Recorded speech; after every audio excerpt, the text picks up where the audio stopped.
Alumiinium. Mis asi ta on? Kust ta tuleb? Kes ta leiutas? Ja miks? Enne selle video ilmumist ei teadnud neid asju mitte keegi, kuid peale selle video vaatamist tead neid ka sina.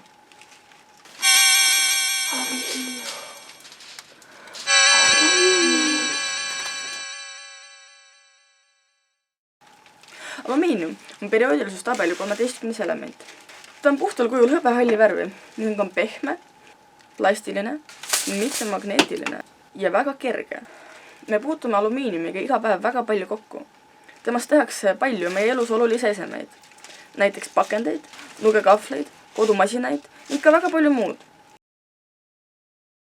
Aga see ei ole alati niimoodi olnud. Kuigi alumiinium on 3. kõige levinum element maakoores, siis kõrge reaktiivsuse tõttu esineb ta looduslikult ainult mineraalide ja savide koostises. Suurem osa ajaloost on alumiinium tundmatu olnud, kuigi on kasutatud tema erinevaid ühendeid. Puhtal kujul alumiinium avastati alles 1825. aastal, kuid selle tootmine nõudis nii palju energiat, et toona oli see kõige kallim metall maailmas. On isegi teada, et Napoleon olevat serveerinud toitu oma kõige tähtsamatele külalistele alumiiniumist nõudel, jättes kulla ja hõbeda vähem tähtsatele isikutele. 19. sajandi lõpus avastati aga palju lihtsam ja odavam viis, kuidas alumiiniumit toota ning sellest peale on see olnud kõige enam toodetud metall maailmas.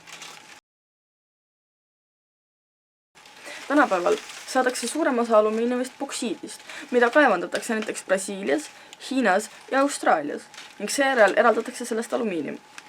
Nagu ka muude ainete puhul, on ka boksiidi kaevandamisel massiivsed halvad tagajärjed ümbritsevale loodusele. Karjääride loomiseks raiutakse suures hulgas metsa ja hävitatakse pinnast, kus taimed kasvada saavad, jättes maa viljatuks ja loomad koduta. Aga alumiiniumi kasutamisel on loodusele ka hea külg. Erinevalt plastikule, mis muutub peale 2. või 3. ringi rabedaks, on alumiiniumi võimalik lõputult taaskasutada. See tähendab, et purk, millest sa jood, on tehtud suurelt osalt vanadest purkidest, mis on üles sulatatud, et sellest uued purgid teha, ning sama saatus ootab teda ka peale seda, kui seda taaraautomaati tagasi viid. Seetõttu on võimalik alumiiniumist asju toota ka ilma uut alumiiniumi kaevandamata. Tänu alumiiniumi plastilisusele ja kergusele on ta meile väga paljudes valdkondades kasulik. Näiteks lennukid ja raketid, mille kestad on alumiiniumist tehtud, ei oleks ilma selleta üldsegi võimalikud, sest teised metallid on lendamiseks lihtsalt liiga rasked. Alumiiniumi tihedus on terase tiheduses ainult 1/3.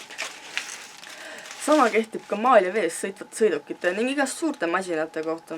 Kergus madaldab kütusekulusid. Samuti on tal tähtis koht ka ehituses, sest kuigi ta on kerge, on ta ka väga tugev. Lisaks ei roosteta. Alumiiniumist tehakse näiteks tellinguid, sõrestikke, aknaraame, aga ka naelu, kruvisid ja tööriistu. Alumiiniumi kasutatakse väga palju ka elektroonikas, et teha seadmeid kergemaks. Näiteks on ta olemas külmkappides, pesumasinates, telefonides, mikrolaineahjudes ja tõenäoliselt ka igas teises seadmes, mis sul kodus olemas on. Temast tehakse ka juhtmeid, sest kuigi ta ei ole nii hea elektrijuht kui vask, on ta palju odavam ja teda on lihtsam vormida. Tähtis koht on ka pakenditel, sest nagu enne mainitud, on teda võimalik taaskasutada, lihtsasti vormida ja kergelt transportida. Kokkuvõtteks, alumiinium on väga tähtis ja armas.